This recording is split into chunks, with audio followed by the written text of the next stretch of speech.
উত্তৰ গুৱাহাটীৰ লেঙাৰ ৰাজপথত পুৱতি নিশা গড়ৰ বিচৰণ কিছুদিন পূৰ্বে লেঙাৰ সমীপৱৰ্তী দৰঙৰ কুৰুৱাত বিচৰণ কৰি আছিল দুটা গড়ে বন বিভাগক খবৰ দিয়াৰ পিছতো গুৰুত্ব প্ৰদান নকৰাৰ অভিযোগ উত্থাপন কৰিছে গড় দুটা ওৰাং ৰাষ্ট্ৰীয় উদ্যানৰ পৰা ওলাই অহাৰ সন্দেহ প্ৰকাশ কৰিছে আৰু গড়ৰ বিচৰণত আতংকিত হৈ পৰিছে লেঙাবাসী কুৰুৱাৰ ৰাইজ আৰু আমি আপোনালোকক ইয়া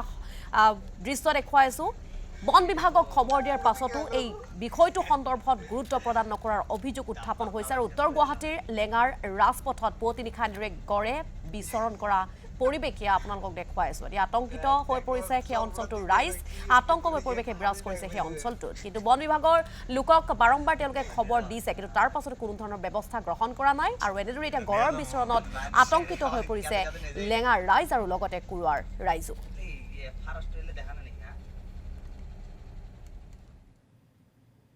অলপ সন্দেহ কৰিছিলোঁ তাতে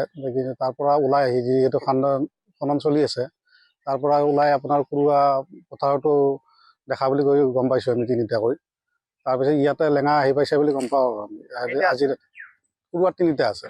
খেতি অলপ ৰাতি আহে ঘাঁহ চাহ খায় তাৰপিছত ৰাতিপুৱা আমি কোনো দেখা নাপায় কিন্তু আজি